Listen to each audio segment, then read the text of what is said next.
नमस्कार दोस्तों, जैसा कि आप जानते हैं कि शनिवार का जो दिन होता है शनिदेव का दिन कहलाता है। जिन लोगों पर शनिदेव की कृपा हो जाए तो ऐसा व्यक्ति बिल्कुल रोकने से भी नहीं रुकता है।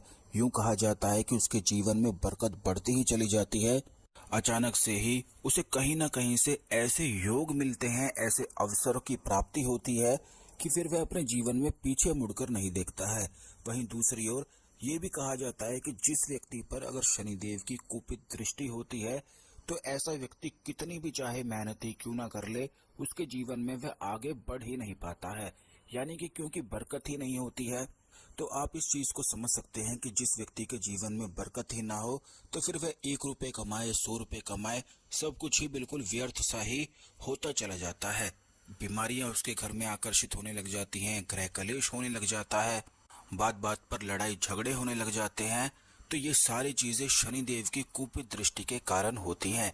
ठीक इसी प्रकार पितृदोष में भी संकेत प्राप्त होते हैं, लेकिन इन दोनों दोषों में एक प्रकार का अंतर होता है। उदाहरण के तौर पर अगर किसी व्यक्ति को शनिदेव की कुपित दृष्टि परेशान करती है तो ऐसे व्यक्ति के शत्रु बहुत ज्यादा होते हैं और वो लगातार अपने जीवन में शत्रुओं से बचने का ही प्रयास करता ही रह जाता है। शत्रुओं से हारता, शत्रुओं से जीतना, इसी प्रकार उसके जीवन में हमेशा चलता रहता है। वहीं दूसरी ओर कुछ लोग ऐसे भी होते हैं कि उनके जीवन में बिल्कुल भी शत्रु नहीं होते हैं, लेकिन जिस व्यक्ति पर शनि की कुपित दृष्टि होती है तो उसके जीवन में एक से अधिक शत्रु अवश्य ही देखने को मिलते हैं। तो दोस्तों, ये जो संकेत हैं ये बिल्कुल साधारण से हैं। अगर आपके जीवन में या किसी और के जीवन में, आपके घर में इस प्रकार होता है तो आप तुरंत समझ जाएं कि शनिदेव की कुपित दृष्टि से वह व्यक्ति परेशान है। तो इस वीडियो में काफी सारे उपाय शनिवार के दिन किए जाने वाले, खासकर कि पीपल पेड़ से जुड़े हुए, उन्हें करके शनिदेव की कुपित दृष्टि से आप बच सकते हैं और शनिदेव की कृपा प्राप्त कर सकते हैं। शनिदेव की कृपा जब भी किसी व्यक्ति को प्राप्त होती है तो अचानक से धन प्राप्ति के योग उसके जीवन में निश्चित ही बनते हैं। इसीलिए जब भी किसी व्यक्ति के जीवन में कर्ज होता है तो कर्ज से निकलने के लिए भी अचानक से खूब सारा धन की आवश्यकता पड़ती है। इसी प्रकार से अगर उस व्यक्ति पर शनिदेव की कृपा न हो तो कभी भी वह कर्ज से निकल नहीं पाता है। तो दोस्तों, इस वीडियो को बिल्कुल ध्यान से सुनते रहे, इसमें बहुत सारी चीजों को हम आपको बताएंगे। वीडियो को लेकर के कमेंट बॉक्स में ओम नमः शिवाय, हर हर महादेव अवश्य ही लिख दें। और अगर अभी तक आपने हमारे चैनल को सब्सक्राइब नहीं किया है तो तुरंत चैनल को भी सब्सक्राइब अवश्य ही कर लें, जिससे इसी प्रकार की खास वीडियो आपको हमेशा मिलती रहे। तो दोस्तों, सबसे पहली चीज तो ये है कि जब भी आपके जीवन में शनिदेव के कुपित दृष्टि हो जाए, दुष्प्रभाव बहुत ज्यादा मिलने लग जाएं, तो सबसे पहली चीज तो आप ये कर सकते हैं कि महामृत्युंजय मंत्र का जाप करना अवश्य ही शुरू कर दें। महामृत्युंजय मंत्र का जाप करने से भगवान शिव की और शनिदेव की दोनों की ही कृपा प्राप्त होती है, शत्रुओं का शमन होता है, धन की सारी परेशानियां दूर हो जाती हैं और खास करके अगर आपके घर में किसी व्यक्ति को स्वास्थ्य संबंधित परेशानियां होती हैं तो उस व्यक्ति के पास महामृत्युंजय मंत्र अवश्य ही चलाकर रखा करें। क्योंकि कई बार ऐसा भी होता है कि जिन लोगों का स्वास्थ्य अच्छा नहीं रह पाता है तो मंत्रों का जाप वह नहीं कर पाते हैं, तो उनके पास अगर महामृत्युंजय मंत्र चलाकर भी छोड़ दिया जाए तो इससे भी लाभ की प्राप्ति होती है। दूसरी चीज ये है कि अगर आपके घर के आसपास शनिदेव का कोई मंदिर है तो हर शनिवार ये नियम बना लें बिल्कुल कि अपने घर से और शनिदेव के मंदिर तक बिल्कुल नंगे पैर जाया करें और अपने कष्टों को बताया करें, अपने कष्टों को उतारने के लिए प्रार्थना किया करें, उनसे विनती करा करें। क्योंकि जिस व्यक्ति पर शनिदेव के दिए हुए कष्ट हो जाएं तो 7 साल तक, बल्कि 7.5 साल तक वह परेशान रहता है और लाख प्रयास करने के बावजूद भी निकल नहीं पाता है। तो दोस्तों, इस प्रकार अवश्य ही आप किया करें।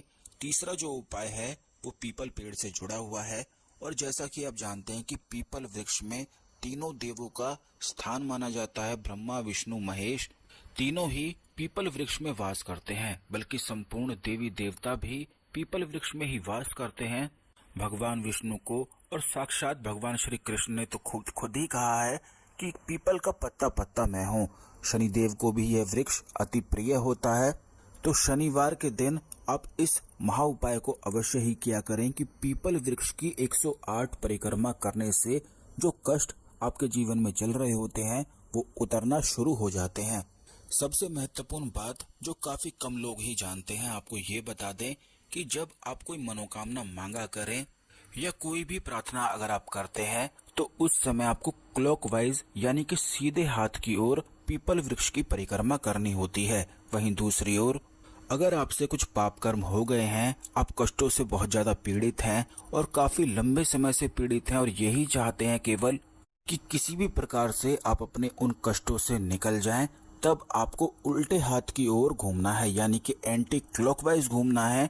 ये भी आपको बता दें कि कई जगह पर आपने यूं देखा होगा कि स्वास्तिक सीधा भी बनाया जाता है, उल्टा भी बनाया जाता है। तो उल्टे बनाने का और उल्टा करने का भी एक अलग ही रहस्य होता है और इसी को तंत्र में रेचक क्रिया कहा जाता है।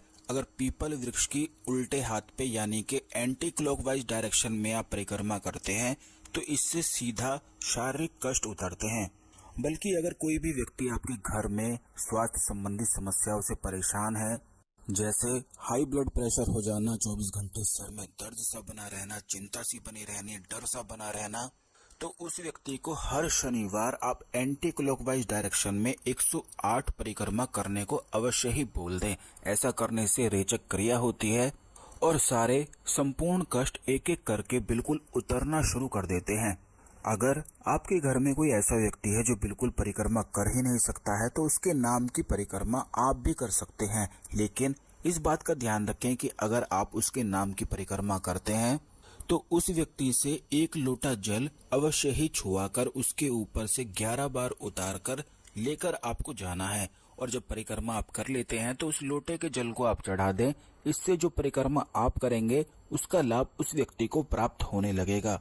अब दोस्तों, जिन लोगों के जीवन में धन संबंधी बहुत ही ज्यादा समस्याएं रहती हैं, नौकरी संबंधी, व्यापार संबंधी, प्रमोशन नहीं मिल पा रहा है, किसी पढ़ाई की तैयारी आप कर रहे हैं और उसमें सिलेक्शन आपका नहीं हो पा रहा है, तो इस महा उपाय को आप अवश्य ही कर सकते हैं।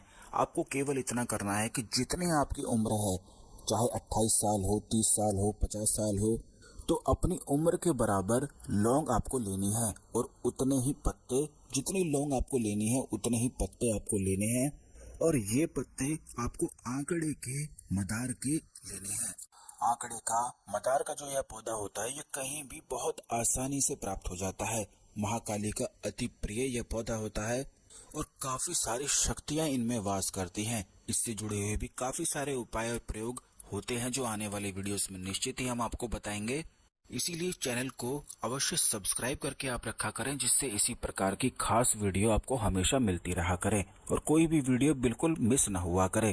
तो दोस्तों, जैसा कि हमने आपको बताया है कि जितनी आपकी उम्र है उतनी लौंग, उतने ही पत्ते आंकड़े के मदार के पौधे के आपको लेने हैं और हर एक पत्ते पर एक एक लौंग आपको रख देना है और उन पत्ते को फोल्ड करके लाल धागे से आपको बांध देना है। इस प्रकार से जितनी आपकी उम्र है उतने ही पत्ते, उतने ही लौंग और उतने ही पान के बीड़ा के जैसा आप इनको बना लें और किसी भी शनिवार पीपल वृक्ष के पास जाकर अपनी मनोकामनाओं को बोलें, अपने कष्टों को बोलें, नौकरी संबंधी, धन संबंधी, शत्रु संबंधी, कर्ज संबंधी, और शनिदेव से प्रार्थना करें कि हे भगवान, जो आपके जीवन में कष्ट चल रहे हैं उन कष्टों से मुक्ति जल्दी प्राप्त हो, तेजी से प्राप्त हो। उसके लिए मैं ये उपाय कर रहा हूँ, कृपया मेरे इस उपाय को स्वीकार करें। हे शनिदेव, मुझ बालक पर कृपा करें। इस प्रकार से पीपल वृक्ष के पास जाकर ऐसे आपको मनोकामना बोलनी है, 1 लोटा जल चढ़ाना है और ये जो बीड़ा आपने बनाया है आंकड़े के, पत्तों के, लौंग के, फूलों के, तो इन सारी चीजों को पीपल वृक्ष के पास आपको छोड़कर आ जाना है। हर शनिवार यह उपाय किया जा सकता है। लगातार 11 शनिवार इस उपाय को करने के पश्चात कोई भी मनोकामना जो आप बोलेंगे और 11 शनिवार तक बोलेंगे, वह निश्चित ही तेजी से पूरी हो जाती है। तो इस उपाय को शनिवार से आप शुरू कर सकते हैं। अगर कुछ भी आप पूछना चाहते हैं तो कमेंट बॉक्स में अपना मैसेज लिख सकते हैं, हम आपकी सहायता करने का पूर्ण प्रयास करेंगे। चैनल को सब्सक्राइब करके रखें, वीडियो को लाइक करके शेयर भी अवश्य कर दें, जिससे सभी लोग इस जानकारी का लाभ उठा सकें। तो दोस्तों, मिलते हैं अगले वीडियो में। ओम नमः शिवाय, हर हर महादेव।